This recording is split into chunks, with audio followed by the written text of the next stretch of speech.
Hi everyone, thanks for joining us on today's webinar. My name is Stuart McLaren and I work for the Coaches Association of Ontario. I'm sure you all received a few emails from me over the past couple days. If you have joined us on these webinars in the last couple months, we'll be following a similar format to before. If you're new, I'll go over it shortly right now. So the main webinar is going to start in just a minute, right after I'm done here, and we'll go for 45 minutes to an hour.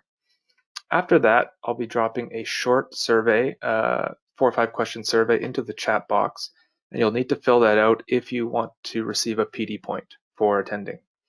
After that, we'll have a short Q&A with Kathy about today's topic. During the Q&A, you can ask questions through the chat, or you can, if you're feeling brave, turn your mic on and ask that way. We ask that you keep your microphones on mute until the question period, and if you can, hold your questions until then. Okay, so we're very excited for today's webinar. Kathy Brook has been a coach developer with us at CAO for a long time, and she's worked in a bunch of different areas and organizations through Sport Canada. But I'll let her give her own bio in just a second. So Kathy, I'll hand it over to you.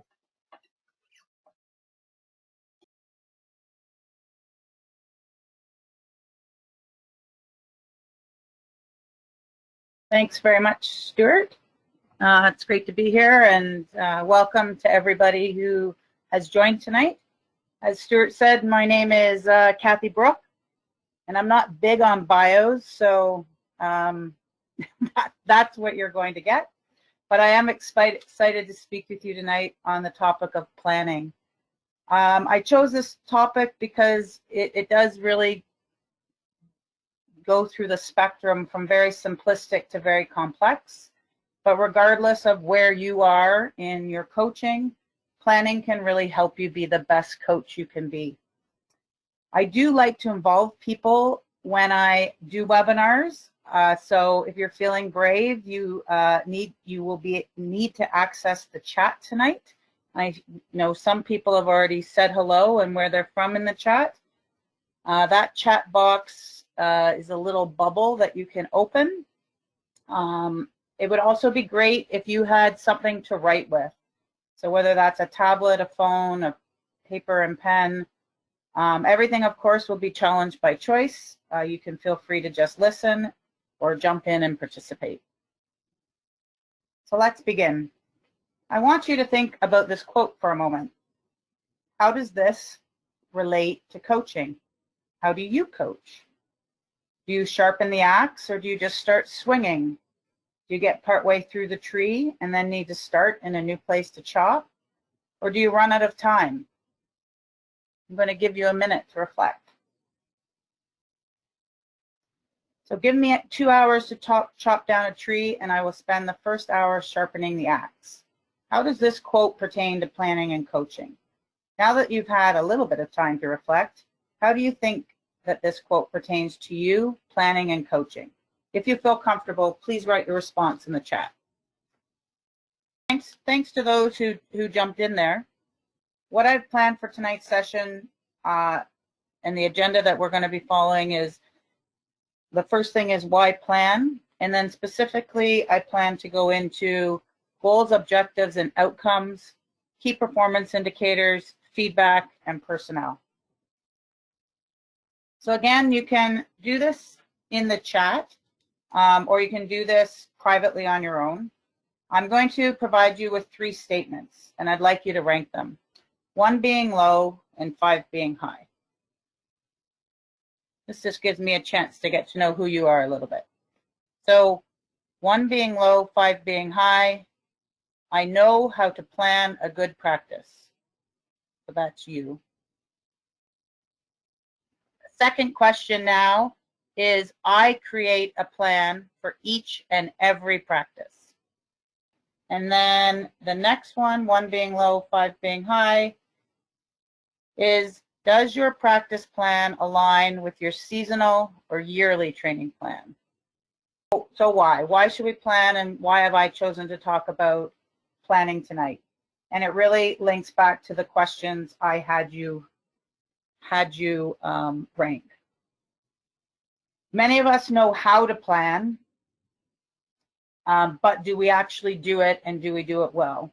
Planning is an NCCP outcome. Like many of you know, there are multiple workshops on planning in every context of coach education. Every certified coach is required to be evaluated in this outcome. Competition introduction coaches need to plan practices. Competition introduction advanced coaches need to plan seasonal plans. Competition development coaches need to plan yearly training plans. And the context determines the detail and additions to your plan. Comp dev coaches will need to integrate athletic abilities, mental strategies, prevention and recovery techniques, as well as technical and tactical abilities all into a single plan. So the question really remains, do we actually do it? And do we do it well?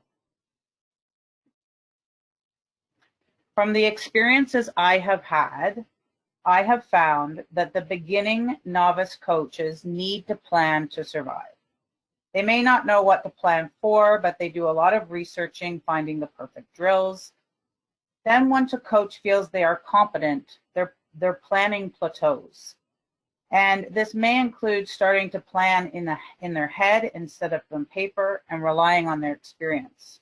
But then when the coach really wants to master their craft, they head back to the planning in advance of the practice, and they communicate that plan to their athletes and any other personnel that may be around them. Where do you think you are on this graph? The novice, the competent, the experienced, or the master? If you feel comfortable, write it in the chat. You can tell from the chat that we have a wide range of experiences here, which is awesome. And everything that I'm going to say is going to relate to everybody, and just really a way for you to reflect a little bit on your own planning. And much of what I've prepared tonight, it comes from the experiences I have had being a coach evaluator. And I right now am evaluating over 30 coaches per year. And I'm going to share with you some direct quotes I have received from good, well-intentioned coaches. And it's because of these quotes and gaps that I've seen in person at training sessions that I believe that if we spend more time sharpening the axe and planning, it will help all coaches. So these are direct quotes.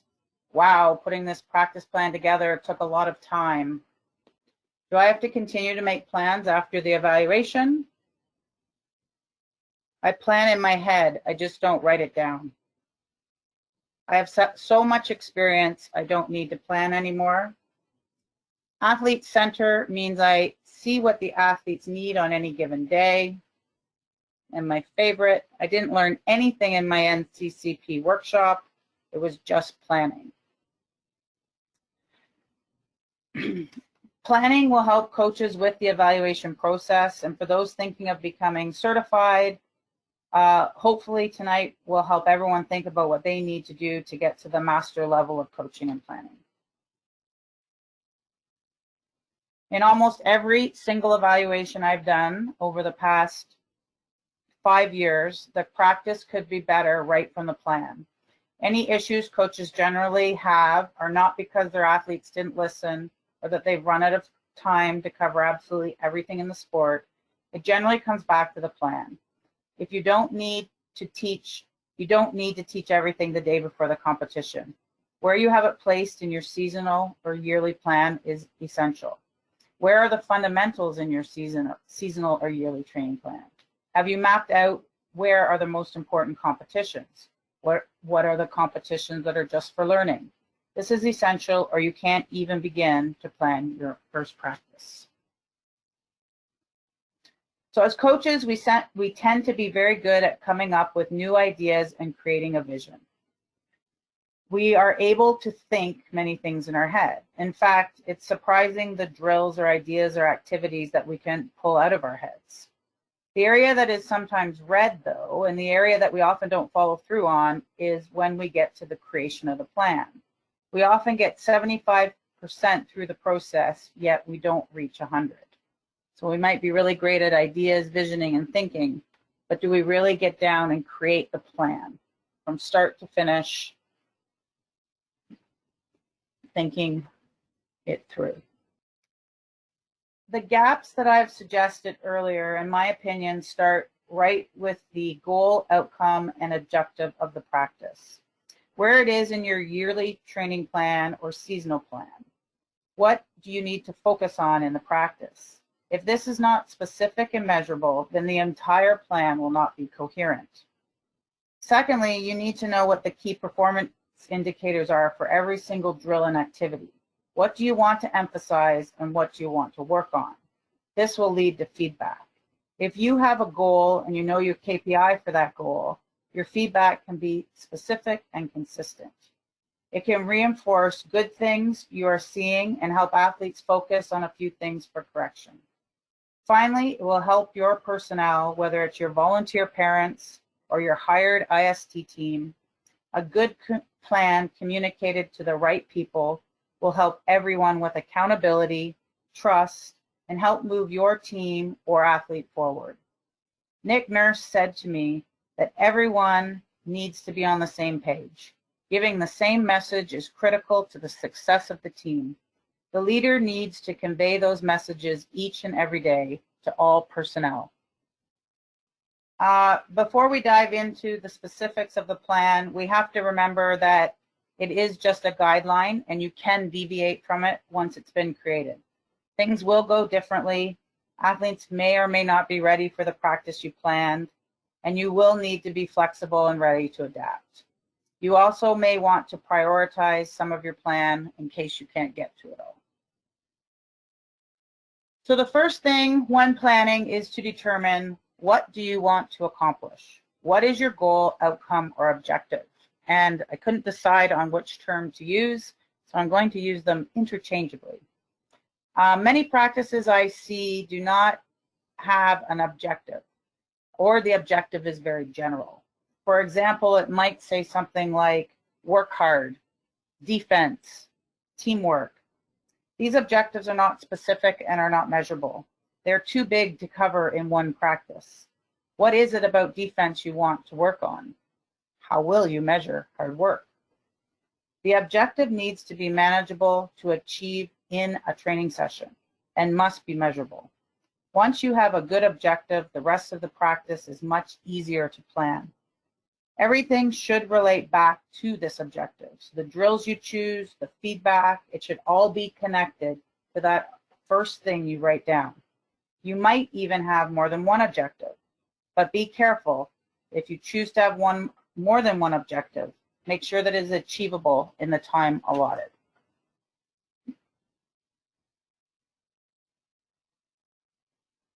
So now I want you to think about your next training event, and not in the chat, but just on a piece of paper privately. I'd like you to write down an objective for your next training event. So now that you've written down your goal or objective or outcome, I need you just to look at it and see, is it specific? Is it measurable? How are you going to measure it? Do you have someone taking stats? Is there a way to calculate what you're asking for? Do your athletes know how to measure it? Is it truly achievable in the 1 or 2 hours you might have to practice? These are questions you need to ask yourself. You must remember that you cannot cover everything in one practice. You need to have a focus. It needs to be specific. It needs to be measurable. It needs to be woven in throughout your entire practice, and it should be apparent in all 5 components of the practice. So it is the objective, in my opinion, that sets the stage for everything to follow. And for those of you that are at the point where you are creating seasonal and training plans, it should link back to those seasonal and yearly training plans.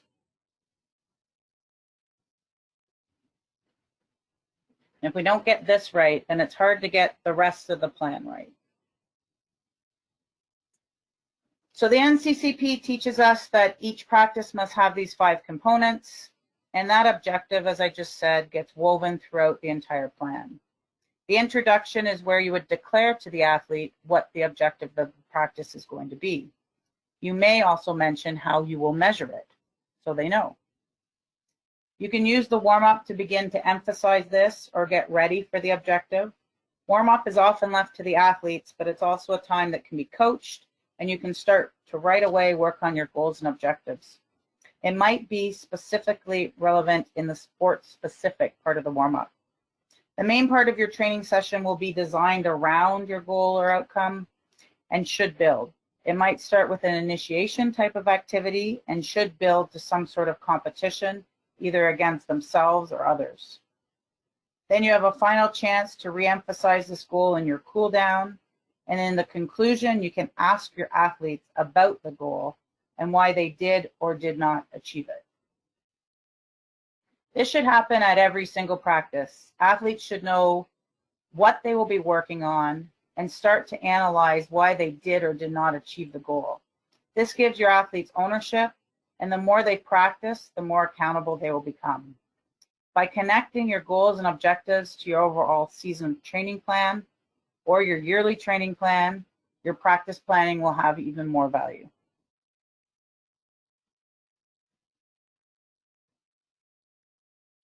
So now I'd just like you to privately think of a drill, and you don't have to come up with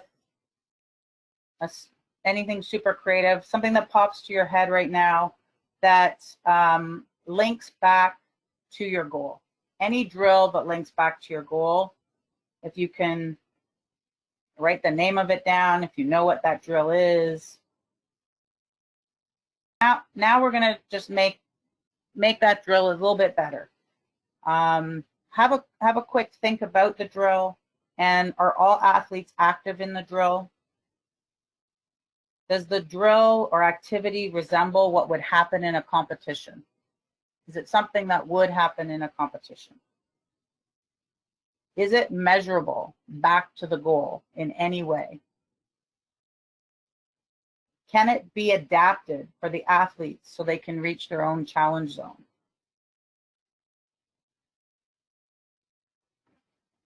If it is, that's awesome.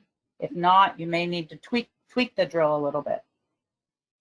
But now that you have it, I'd like you to write down the key performance indicators for this drill. What are you looking for? What are the key coaching points that will happen within this drill? So the next, someone asked what a KPI is, and sorry for that, but it is a key performance indicator. And it is the next part to good planning, is determining what you are looking for within each drill or activity you choose to do. These are mini objectives or goals for each activity. They're also important to link back to the overall what you want to achieve, and the activities you choose should also link back to that main objective. So the fancy coaching term is called key performance indicators. They can be very specific and detailed if you're trying to periodize, or they can be relatively basic if you're a novice coach. For the novice coach, you might prefer the term key coaching point. Regardless of what you call it, you need to know what you want your athletes to do within the activity or drill, and not just teach the activity or drill.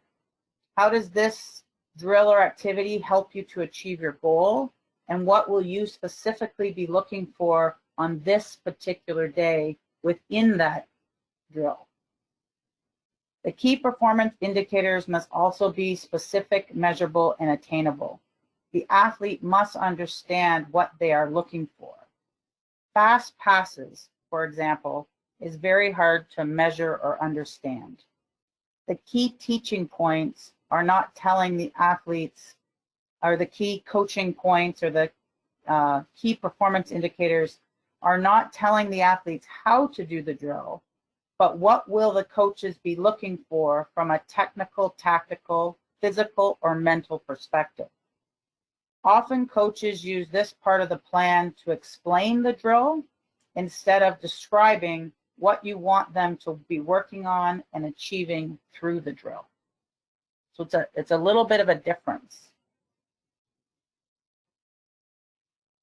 Once you can understand, articulate, and plan your key performance indicators, you now have a roadmap to your feedback. So ultimately, every time an athlete steps into your training, you can give many different types of feedback.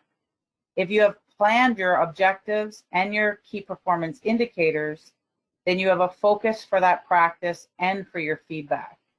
You can specifically look for certain outlines or certain items outlined in the plan and give feedback accordingly.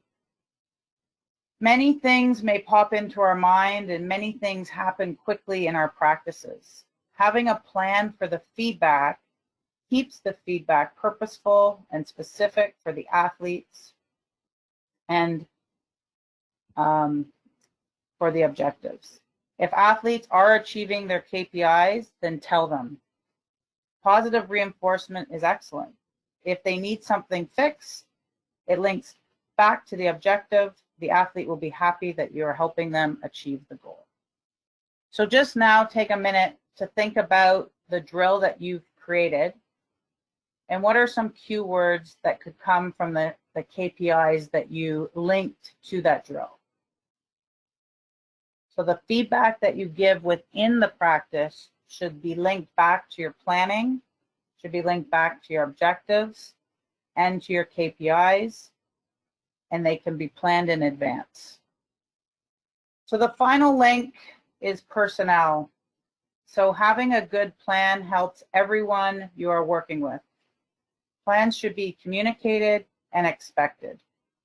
If the volunteers, assistants, IST staff all understand the current day's objectives and the key performance indicators, they can also provide feedback specific to the plan.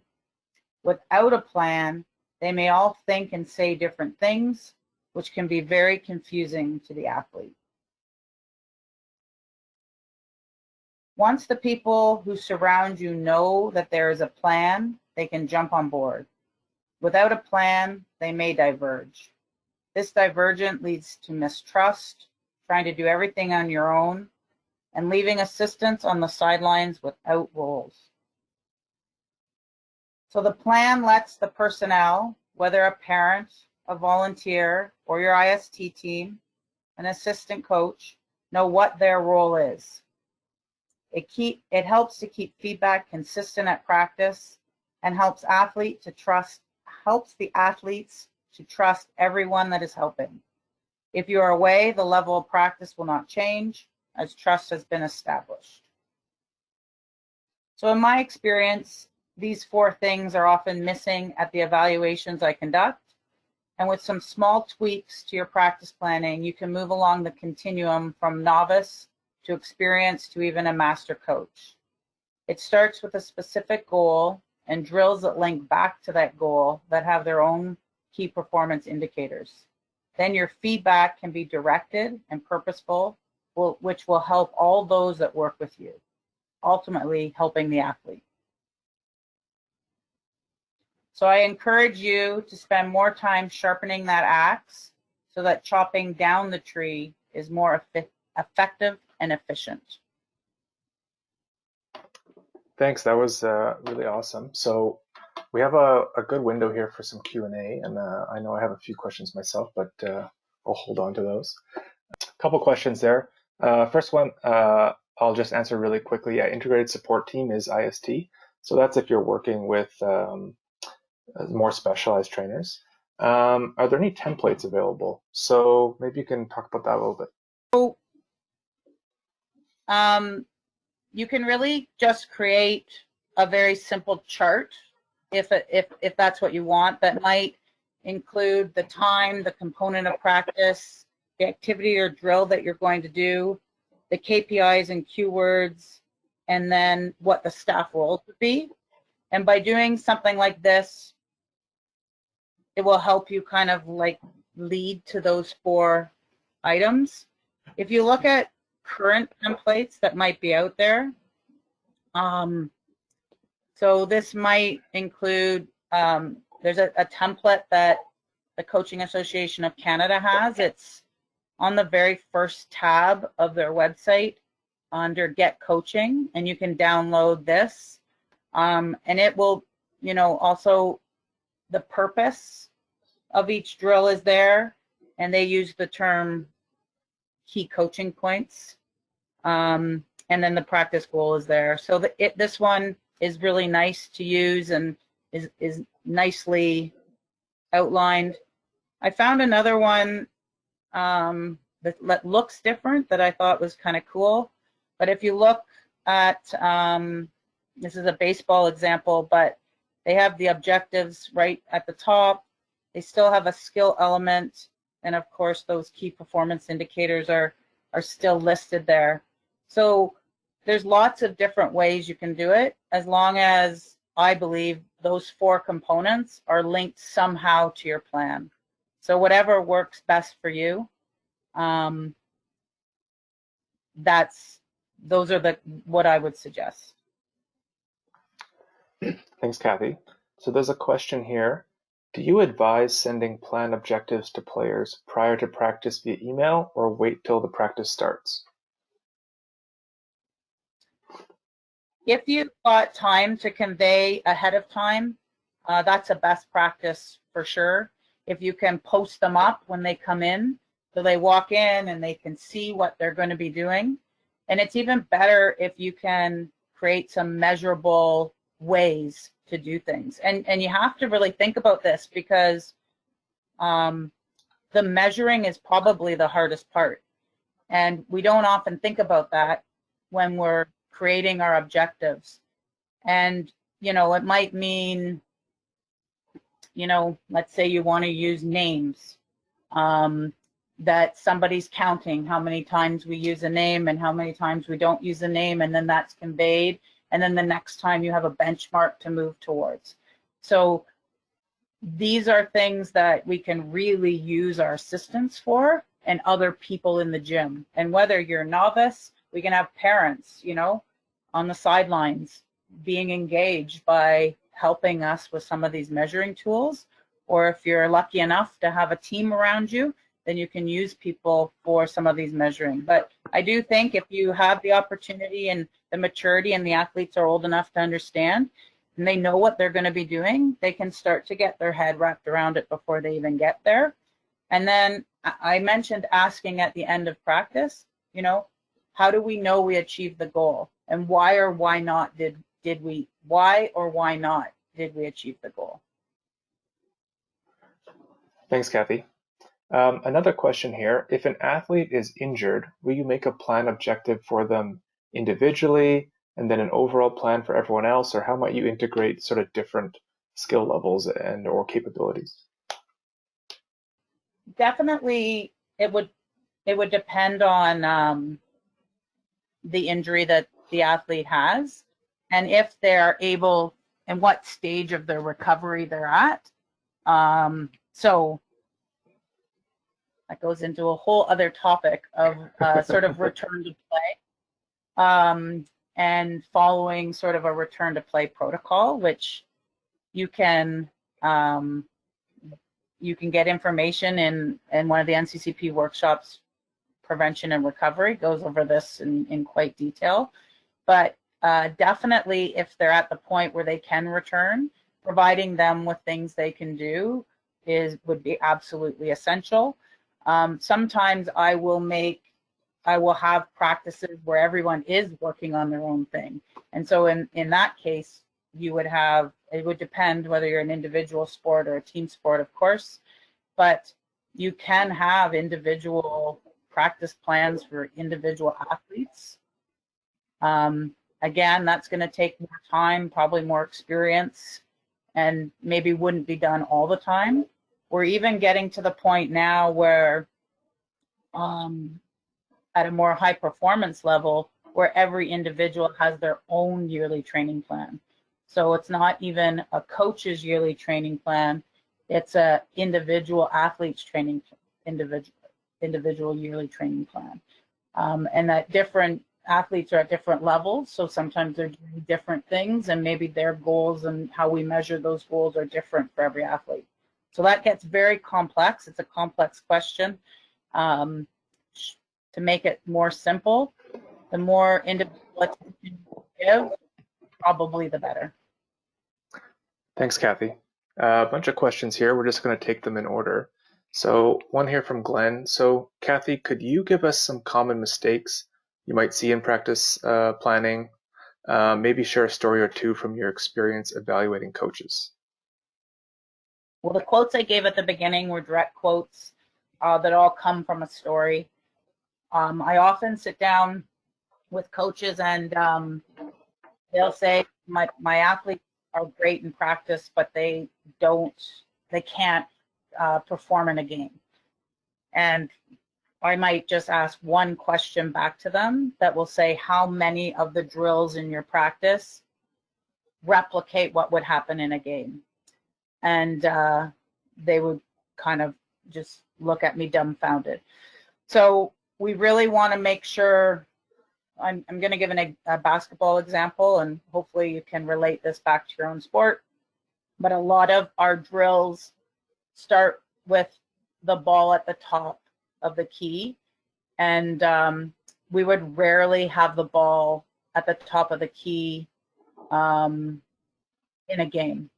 Most of our play around the basket will come from a sideline or an end line or a fast break from the other end of the court. But yet we tend to start all of our drills right in the half court at the top of the key. And so, if we can get people to make them more, get their practices to replicate things that would actually happen in games, and still do breakdown drills and still load drills and still work on fundamentals, but do it from a real game lens, practices will become better. But some of that goes right back to that goal, objective, KPIs, and feedback, and then using the people around us better. Okay, great. Thank you. Question idea here from Carlos. I'm just going to adapt it a little bit.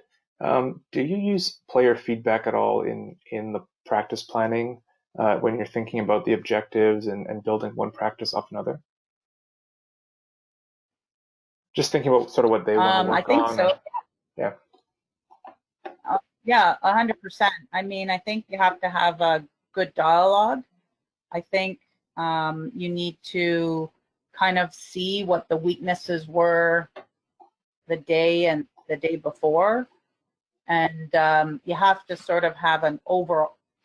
There's many layers to planning. There's the overall plan, and then there's the day-to-day plan, and the day-to-day plan should follow the overall plan, but should be adjusted and adapted based on the athlete's needs, what they want, and what you're seeing as gaps. So if you wanted to get to X by this date and they haven't reached that, why haven't they reached that? And how are you going to adapt the overall plan to the day-to-day plan? But I definitely think coaching needs to be a two-way street, and you need to get, information from the athlete, right? And whether or not they understood what you were trying to achieve, and getting dialogue from them. We do want it to be athlete-centered, and you're planning the best for that athlete-centered. Okay, great. A real nuts and bolts question here. I assume the answer is going to be it depends, but I will ask it. So in your experience, are timed drills more effective than the number of reps? In my experience, I think the answer is, what are you trying to measure? So do they have to achieve something in a certain time, or do they need to complete a certain number of something? And I think it would be good to vary it so athletes don't get bored of doing the same things over and over. So if you can think of what is the goal and objective, and you know how to measure it, then you can choose whether to do timed or repetitions. Okay, great. I got one more question here. So they say, working in stations, we often set objectives for each station. So maybe in different coaches or assistant coaches at each station, but we don't always discuss at the beginning Any insight on running a station-based practice? I think you need to have an overall goal, and then within the stations, you all work on the individual goal. And this is probably like one of the hardest things to conceptualize. So let's say one station was working on running form, one station is working on an offensive concept, one station is working on a defensive concept, and one station is working on strength and conditioning. And maybe we'll add a fifth station that's working on some mental imagery. And let's say the overall objective of all of those stations is to keep their head up. Then within each of the mini stations, the feedback for all of them is working on one specific component. Then that way, they link all back to the original goal. So everyone can still design their own mini, you used mini objectives and mini stations, but it would be great if it linked back to a main objective of the entire practice, which isn't just general, that would say working on fundamentals. So that's too big. Like that's like 5 textbooks and you know, years and years of coaching. So like, what about the fundamentals? Is it you know, using more joints? Is it getting you know, people to cut differently? Is it keeping their head up? Is it have to do with form, some kind of form or technique? Is it something to do with a tactic that you want to work on? So my suggestion would be that the practice still needs an overall objective, and then within those stations, they can create the drills that then have their own KPIs. Thanks, Kathy. Yeah, that's a bit of a question there, but I thought that answer was pretty clear. Couple more questions here, if you're all right with that. How do you decide how much time to dedicate to individual athlete skill weaknesses versus sort of the KPIs of the practice? This is sort of once the weakness becomes apparent in a practice. So, you know, you're starting out the practice, you have the plan, but you notice one athlete is really struggling.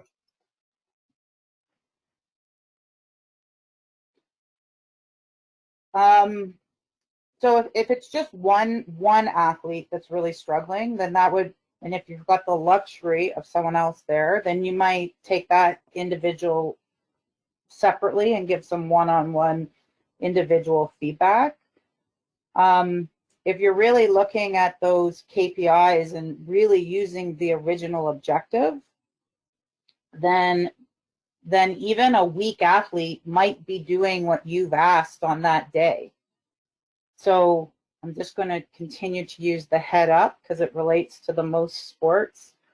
You know, if they're really working on that and they're doing other things that maybe aren't right, then that's okay on that day.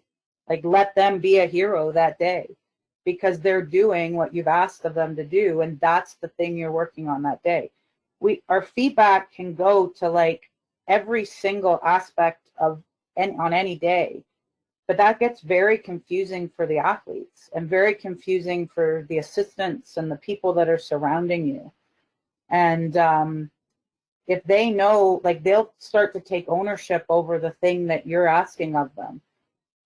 So if you can, you know, put time in at the beginning of practice or the end of practice in the cool downs or the warm-ups to work on those individual things that you're speaking of, and then really focus on your goal for that practice with everyone, you're going to see like the athletes starting to have more accountability, people feeling good when they leave because they've achieved the goal that you've set out for them. You know, add some fun, make sure you're adding fun into all of this. You're going to get people that want to help you because they have roles and they feel good because they're helping people move along the continuum. And then if we can keep more people in sport, then that's, you know, a win for everybody. Thanks, Kathy. I got another question here from Deb. So she's asking, how does this differ from planning a lesson, or is it the same?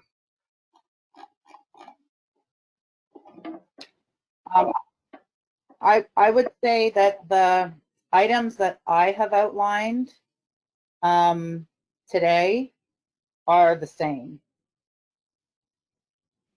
The small difference might be in those KPIs, where lessons are typically more instructional based, where we have to teach more of the skill. And so we have like 3 teaching points. And we have to think about that.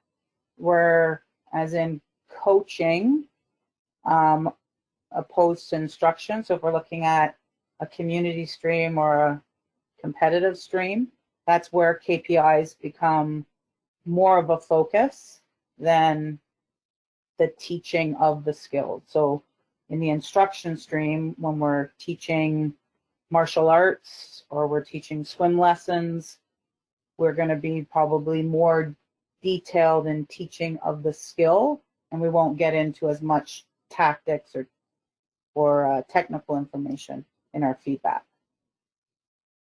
But you can still have an overall objective. You can still have measurable goals. Your feedback can still link to that, and you can still share that with everyone. Thanks, Kathy. Good luck with your coaching and good luck with your planning. And although it wasn't super complex, hopefully you'll be able to take something away, whether you're on that novice end or even thinking about how you can get to that master level. I appreciate your time this evening. Yeah, thanks, Kathy.